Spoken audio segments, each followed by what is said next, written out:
Hello everyone! Welcome to my mini vlog at sa araw na to i-share ko po sa inyo nung pumunta kami sa Nonhoy Park at matatagpuan po yun sa Toyohashi. Mahigit 1 oras at kalahati din yung binyahe namin papunta sa Toyohashi. At nung nakarating na kami sa pupuntahan namin, nagising na si Baby Aina. Pero nung sinearch ko to sa internet, lumabas yung Toyohashi Zoo and Botanical Park. Pero Nonhoy Park yung tawag dito. At hapon na pala kami nakarating dito, magti 3:30 na. Kaya nung papasok na kami at bibili na kami ng ticket, sinabihan kami ng staff na hanggang 4 PM lang daw ngayon. Kaya nagulat yung asawa ko bakit hanggang 4 PM lang. Kaya tinanong niya yung staff. Tapos sabi naman ng staff may night zoo kasi ngayon kaya hanggang 4 PM lang daw. Pero bumili pa rin kami ng ticket kaya 30 minutes lang kami sa loob. At nagbayad kami ng tig 600 yen kada isa. At dito na kami dumaan kasi pupunta kami sa may zoo. At papasok pala kami dito sa may mga unggoy. At dumaan lang kami dito kasi pupunta kami sa may taas niyan. At habang naglalakad kami may nakita kaming lumang tren kaya nagka-picture na rin kami doon. At pumunta na naman kami dito sa may mga flamingo. At nilapit nga namin si Baby Aina para makita niyo yung mga flamingo. At tingnan niyo po, ang ganda po nilang tingnan kasi ang ganda po ng kulay nila. At alam niyo ba bakit talaga 3:30 na kami nakarating dito? Kasi sinamahan namin ng asawa ko yung anak niyang lalaki papunta dito sa Toyohashi. Kasi dito niya kukunin yung bago niyang biniling sasakyan. Pagkahatid namin sa kanya doon sa bibilihan ng mga sasakyan, naisipan kasi ng asawa kong gumala na rin dito sa Toyohashi Zoo.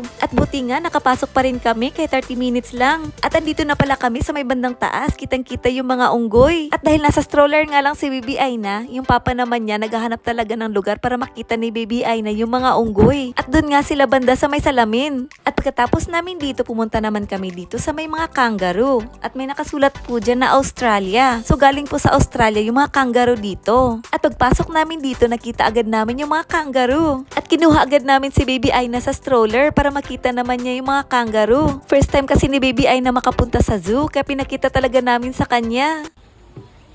Oh.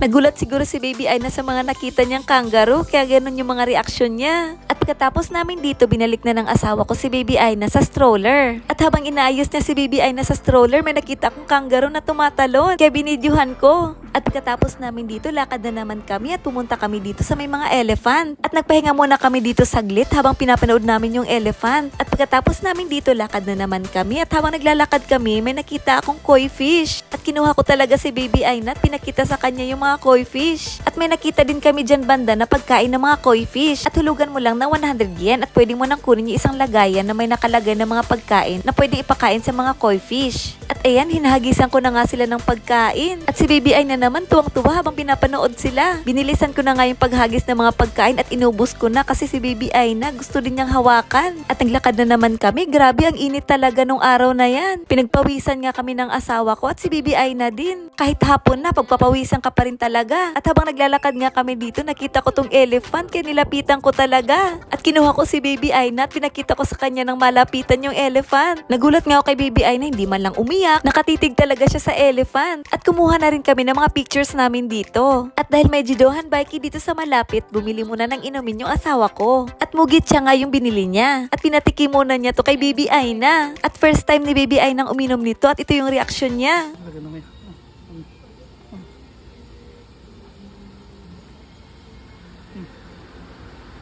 Ina.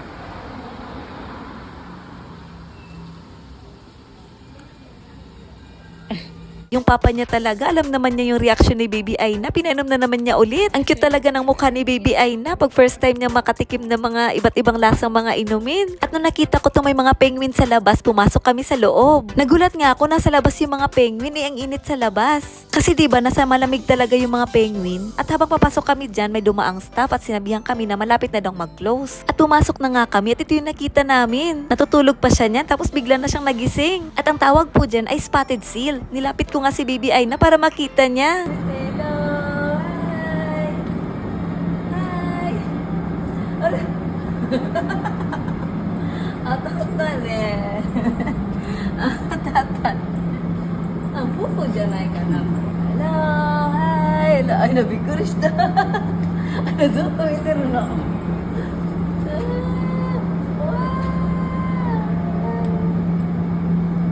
At nakalabas na nga kami at nakapost pala yung mga pictures nila sa labas. Sayang nga hindi namin nakita yung bear. At yung mga ibang animals din di na namin nakita. Siguro nagpapahinga na sila kasi hapon na at may night zoo pa. At nung palabas na nga kami, nadaanan namin to. Kaya huminto muna kami saglit at kumuha ng mga pictures dito. At nilapit nga namin si Baby Aina sa lion. At yung papa naman niya todo kuha ng mga pictures at video.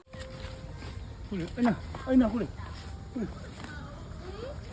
Grabe, kahit 30 minutes lang kami sa loob, marami na rin nakitang mga animals si Baby Aina. Pero alam nyo, malaki pala yung lugar na to, hindi lang pala to zoo. May botanical park din pala dito. Pag maaga talaga kayo dito, malilibot nyo talaga to. At nung paglabas pala namin, ang dami na nakapila para sa night zoo. At nung September 21 ng Sabado pala kami nakapunta dito, pero ngayon ko lang po siya na-vlog. Na ganito na lang, sana nag-enjoy po kayo sa panonood. Thank you for watching, bye! Arigatou gozaimasu!